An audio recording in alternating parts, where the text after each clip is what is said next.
حضور نے اپنے زمانے سے لے کر قیامت تک 5 ادوار ذکر کر دیے، ہماری پوری تاریخ اس میں ہے۔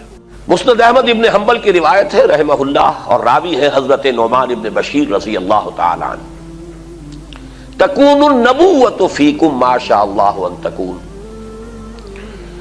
مسلمانوں تمہارے مابین نبوت رہے گی جب تک اللہ چاہے کہ رہے، یعنی میں بنفس نفیس موجود رہوں گا تمہارے مابین جب تک اللہ چاہے گا۔ اس کے بعد انک میت و انہم لمیتون، اے نبی آپ کو بھی موت آئے گی اور ان کو بھی آئے گی، انتقال تو ہونا ہے۔ فرمایا ثم یرفع اللہ اذا شاء یرفعها، پھر اللہ جب چاہے گا اس نبوت کو اٹھا لے گا، یعنی میرا انتقال ہو جائے گا، وصال ہو جائے گا صلی اللہ علیہ وسلم، وفداہ آباؤنا و امہاتنا۔ پھر دوسرا دور آپ نے فرمایا ثم تکون خلافۃ علی منہاج النبوۃ، پھر دور ہوگا خلافت کا جو نبوت کے نقش قدم پر ہوگی۔ یہ الفاظ بڑے اہم ہیں، عام طور پر ہمارے ہاں جو لفظ زیادہ معروف ہے اور بول چال میں زیادہ آتا ہے وہ خلافت راشدہ آتا ہے۔ اس سے اچھی طرح نوٹ کر لیجئے، یہ اصطلاح حدیث میں نہیں آئی ہے، خلفائے راشدین کا لفظ آیا ہے، علیکم بسنتی و سنت الخلفاء الراشدین المہدیین، اے مسلمانوں تم پر لازم ہے کہ میری سنت کا اتباع کرو اور میرے خلفائے راشدین المہدیین کی سنت کا اتباع کرو، لازم ہے تم پر۔ لیکن خلافت کے ساتھ جو صفت آئی ہے وہ یہاں نوٹ کیجئے، یہ عام نہیں ہے، اس کو اب ہم عام کر رہے ہیں اپنی مطبوعات کے ذریعے سے۔ خلافت علی منہاج النبوہ، منہاج منہج راستہ طریقہ، بعین ہی نبوت کے نقش قدم پر خلافت۔ یہ بعین ہی کا لفظ اس قدر زور دے کر میں نے کیوں ادا کیا ہے اس کو سمجھ لیجئے۔ خلافت راشدہ میں وہ نظام جو محمد عربی صلی اللہ علیہ وسلم نے بنفس نفیس قائم کیا، بعین ہی بتمام ہی بکمال ہی جو کا تو قائم رہا ہے۔ اس میں ایک مثال آپ کو دے دیتا ہوں کہ جب حضرت ابو بکر رضی اللہ تعالیٰ عنہ کے عہد خلافت میں مانعین زکوٰۃ کا فتنہ اٹھا، حضرت عمر جیسے شخص نے بھی رضی اللہ تعالیٰ عنہ مصلحت اندیشی کا مشورہ دیا کہ حالات کو دیکھیے، 2 محاذ پہلے کھلے ہوئے ہیں، آپ نے جیش اسامہ بھی بھیج دیا، اس لیے کہ حضور نے تیار کیا تھا۔ حضرت ابو بکر نے فرمایا کیسے ممکن ہے جو جیش اور جس کا علم دیا ہو حضور نے اپنے دستے مبارک سے، میں اسے روک دوں؟ پھر جو جھوٹی نبوتوں کے دعوے دار کھڑے ہو گئے ان سے تو ہمیں لڑنا ہی ہے، ہر صورت لڑنا ہے، ان کا کفر تو بالکل واضح ہے ازہر من الشمس سے۔ تو 2 محاذ کھلے ہوئے ہیں، مسلمانوں کے دل زخمی ہیں، مورال جو ہے پست ہے حضور کے انتقال کی وجہ سے۔ اب تیسرا محاذ نہ کھولیے، رعایت کیجئے، انہوں نے اسلام کا انکار نہیں کیا، کسی جھوٹی نبوت کا اقرار نہیں کیا، نماز کو بھی مان رہے ہیں، زکوٰۃ میں بھی یہ نہیں کہہ رہے کہ زکوٰۃ نہیں دیں گے، صرف یہ کہہ رہے ہیں کہ ہم حکومت کو نہیں دیں گے، اپنے طور پر دیں گے، خرچ کریں گے۔ تو ذرا لینینسی برتیے، مصلحت کو دیکھیے، تیسرا محاذ نہ کھولیے۔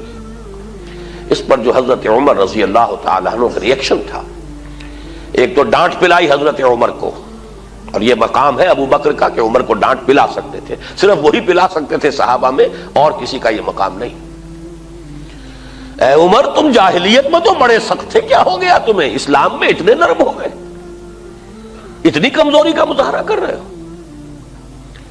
دوسری بات فرمائی، اور یہ ہے اصل جس کے لیے میں عرض کر رہا ہوں، ایبدل الدین وانا حی، کیا دین میں ترمیم کی جائے گی جبکہ میں ابھی زندہ ہوں؟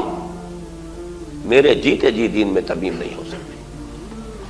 کس حد تک کہا ہے کہ خدا کی قسم حضور کے زمانے میں اگر یہ زکوٰۃ کے اونٹوں کے ساتھ ان کو باندھنے کی رسیاں بھی دیتے تھے، اگر یہ کہیں گے کہ اونٹ لے جاؤ رسی نہیں دیں گے تب بھی میں جنگ کروں گا۔ تو حضرت ابو بکر کی آپ دیکھیے فصاحت اور بلاغت کی بھی انتہا ہے، اس سے زیادہ تاکید کا کوئی اسلوب ہو نہیں سکتا تھا کہ اگر صرف رسی دینے سے انکار کریں گے، اب آپ بتائیے کہاں اونٹ کی قیمت، کہاں اس رسی کی قیمت؟ اتنی ترمیم بھی مجھے گوارا نہیں ہے، اور خدا کی قسم اگر کوئی اور میرے ساتھ نہیں چاہے گا میں تنہا تنہا جاؤں گا اور جنگ کروں گا۔ بہرحال میں نے یہ وضاحت کی کس لیے؟ کہ خلافت علی منہاج النبوہ، جو کا تو خلافت کا نظام ہے کہ جو قائم رہا، جسے ہم عرف عام میں خلافت راشدہ کہتے ہیں، حدیث کی اصطلاح میں خلافہ علی منہاج النبوہ، یہ نظام دوسرا تھا۔ حضور نے فرمایا یہ بھی رہے گا جب تک اللہ چاہے گا، پھر یہ بھی ختم ہو جائے گا۔ ثم یرفع اللہ اذا شاء یرفعہ، پھر اسے بھی اللہ اٹھا لے گا۔ اس کے بعد آیا تیسرا دور۔ حضور کے الفاظ کیا ہے؟ ثم تکون ملکا عاضا، پھر ایک دور آئے گا ملوکیت کا، اور اس کا وصف ہوگا کاٹ کھانے والی ملوکیت۔ عض یعض یوم یعض الظالم علی یدیہ، قیامت کے دن جو ہے ظالم اور کافر جو ہے اپنی مایوسی میں حسرت کے ساتھ اپنے ہاتھوں کو کاٹ رہے ہوں گے، ہائے ہماری شامت، ہم کس راستے پر چلتے رہے کہ آج اس انجام سے دوچار ہونا پڑا۔ تو عض یعض، کاٹنا، دانتوں سے کاٹنا۔ کٹکھنی ملوکیت کا دور آئے گا، فتکون ما شاء اللہ ان تکون، پھر وہ بھی رہے گی جب تک کہ اللہ چاہے گا کہ رہے۔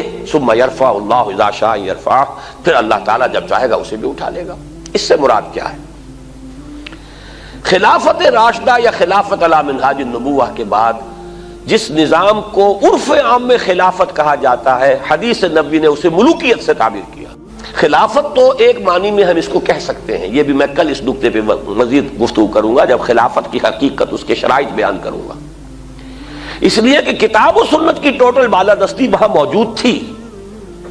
خلافت بنو امیہ میں بھی تھی، خلافت بنو عباس میں بھی تھی، خلافت عثمانیہ میں بھی رہی ہے، لیکن یہ ہے کہ وہ نظام جو ہے دولت کی تقسیم کا نظام بدل گیا، اور یہ در حقیقت ملوکیت یوں سمجھیے کہ دور بنو امیہ جو ہے 90 برس ہے اس کے، یہ ٹرانزیشن کا ایک پیریڈ ہے، عبوری دور ہے۔ خلافت علی منہاج النبوہ سے ملوکیت تک پہنچتے پہنچتے ایک دن میں تو بات نہیں ہو گئی تھی نا۔ دور بنو امیہ جو ہے ٹرانزیٹری پیریڈ ہے، اصل ملوکیت جا کر جو جمی ہے وہ دور بنو عباس ہے، جب محل بنے اور ٹھاٹھ جمے، وہ دور در حقیقت، ورنہ اس سے پہلے عربی حضارت اور بدویت جو ہے دور بنو امیہ میں برقرار تھی۔ لیکن بہرحال ظالم حکومت تھی، اس میں تو کوئی شک نہیں، میں چند اس کے اشارے کر رہا ہوں۔ جو کچھ ہوا حسین ابن علی رضی اللہ تعالی عنہما کے ساتھ کربلا میں،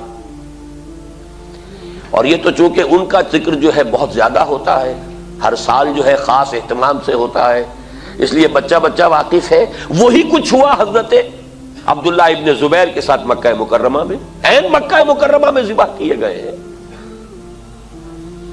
حرمت حرم مکی کو بٹا لگا ہے۔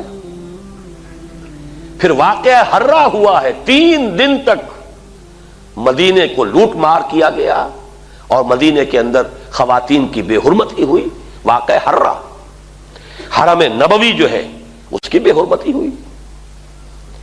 پھر حجاج ابن یوسف کے ہاتھوں سینکڑوں تابعی شہید کیے گئے۔ تو تاریخ کے حقائق ہیں، اور میرے لیے اس سے بھی کہیں زیادہ دردناک اور تاریخ کے اعتبار سے کہیں زیادہ فیصلہ کن ظلم جو تھا، محمد ابن قاسم کو بلا کر شہید کر دیا۔ وہ نوجوان، ٹین ایجر نوجوان جو آیا تھا، فاتح تھا، اور اتنا نیک، اتنا پارسا، ہندوؤں نے اپنے ذہن کے مطابق اسے اوتار کا درجہ دیا۔ وہ تو اپنے ذہن سے سوچیں گے نا، مورتیاں بنا کر مندروں میں رکھ دی گئیں جن کو پوجا جا رہا تھا۔ ایسا نیک، اتنا صالح، اتنا پارسا، ایسا متقی، ایسا عادل حکمران، اگر کہیں انہیں موقع مل گیا ہوتا تو اسی وقت ہندوستان پورا فتح ہو جاتا۔ لیکن ملوکیت کو سب سے بڑا خطرہ لاحق ہو جاتا ہے اگر کوئی شخص اتنا پاپولر ہو گیا تو ہمیں خطرہ ہے، ہمارے اقتدار کو خطرہ ہے۔ وہاں تو سوچنے کا انداز یہ ہوگا کیا جرم تھا محمد ابن قاسم کا، تاریخ خاموش ہے، بے گناہ بلایا گیا، شہید کر دیا۔ یہی ہوا بعینہ ہی موسیٰ ابن نصیر کے ساتھ رحمت اللہ علیہ، جس نے کہ شمالی افریقہ کا اکثر و بیشتر حصہ فتح کیا تھا، اور اس کے ایک ادنا کمانڈر تھے طارق ابن زیاد، طارق جو بر کنارہ اندلس سفینہ سوخت، جس نے پورا جو ہے آئیبیرین پیننسولا فتح کیا ہے۔ موسیٰ ابن نصیر کو بھی بلا کر جان بخشی کر دی گئی. بوڑھے تھے بہت، ورنہ یہ کہ اتنا ذلیل کیا گیا ہے، تیز دھوپ میں کھڑا رکھا گیا ہے، بے ہوش ہو کر نیچے گرے. خطرہ دونوں سے ایک ہی بات کا تھا کہ ہماری بادشاہت کو ان افراد کی یہ پاپولیرٹی جو ہے اس سے خطرہ لاحق ہو گیا. یہ ہے وہ، ابھی تو یہ دور میں ابھی بنو امیہ کی بات کر رہا ہوں ساری، پھر جو بھی ٹھاٹھ جمے ہیں اور جو عیش ہوئے ہیں، اور کوہ قاف کا سارا نسوانی حسن جو ہے جو بغداد کے محلوں میں آیا ہے، پھر رقص و سرود جو بھی ہوا ہے سب کچھ سب کو معلوم ہے.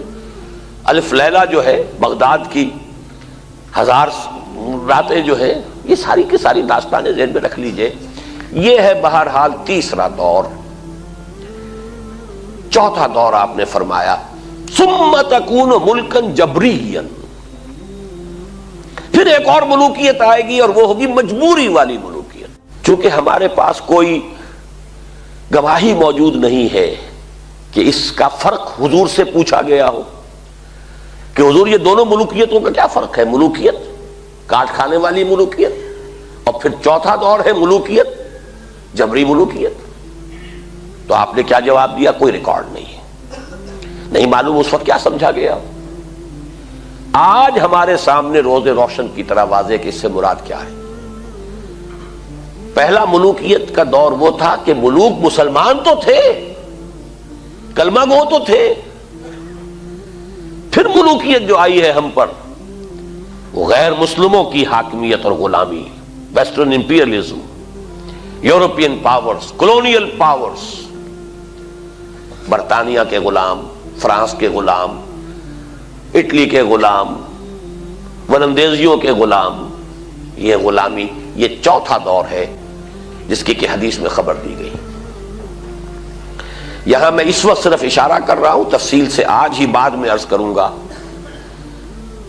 یہ چوتھا دور ابھی ختم نہیں ہوا، ایک اعتبار سے ختم ہوا ہے، ایک اعتبار سے جاری ہے. ختم اس اعتبار سے ہوا ہے کہ ڈائریکٹ رول، براہ راست غلامی ختم ہو گئی. تماشا دکھا کر مداری گیا، انگریز اور اس کے فوجی گئے، فرانسیسی گئے، ولندیزی گئے، اطالوی گئے، سب گئے. ڈائریکٹ رول ختم، اس اعتبار سے ختم ہوا. لیکن انڈائریکٹ رول برقرار ہے، رول بائی پراکسی یا ریموٹ کنٹرول، سب ان کے شکنجے میں. ہماری معیشت ان کے شکنجے میں، ہمارے وسائل ان کے قبضے میں، ہمارے ذہن ان کے قابو میں.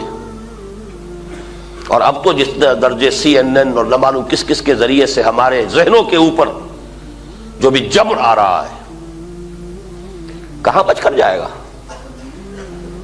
کون بچ سکے گا؟ پھر یہ کہ اس سے پہلے ابھی ہم تہذیبی انداز میں غلام، علم میں بھکاری، ٹیکنالوجی میں بھکاری، ان کے دست نگر. تو در حقیقت یہ چوتھا دور جزوی طور پر ختم ہوا ہے، لیکن در حقیقت معنوی اعتبار سے ابھی اس کا تسلسل جاری ہے. میں نے اکثر جگہوں پر اس کو کراچی کے حوالے سے بیان کیا. کراچی میں لانڈھی، کورنگی، شاید یہی معاملہ ہوگا، اور جو یہ نیو کراچی وغیرہ میں بھی جو بس سٹاپس آتے ہیں، 3 نمبر، پھر 3.5 نمبر، پھر 4 نمبر، پھر 4.5 نمبر، پھر 5 نمبر. تو ہم 4.5 نمبر پر کھڑے ہیں اس وقت. چوتھا دور ایک درجے میں ختم ہوا ہے، ایک درجے میں ابھی باقی ہے، اس پر میں بعد میں عرض کروں گا. اور ابھی جو اس کا آدھا حصہ باقی ہے وہ پہلے سے کہیں زیادہ تلخ ہے، اس کے شدائد اور مصائب پہلے سے کہیں بڑھ کر ہوں گے. لیکن وہ میری گفتگو میں بعد میں آئے گی بات. اب آئے ہم آخری دور پر. حضور نے فرمایا بہرحال اس کو بھی ختم ہونا ہے. ثم یرفعہ اللہ اذا شاء یرفع، پھر اس دور کو بھی اللہ اٹھا لے گا جب چاہے گا کہ اٹھا لے. ثم تکون خلافتا علی منہاج النبوہ، پھر دور آئے گا خلافت علی منہاج النبوہ کا. یہ ہے وہ نوید جاں فضا، یہ ہے وہ خوشخبری موجودہ مایوس کن حالات میں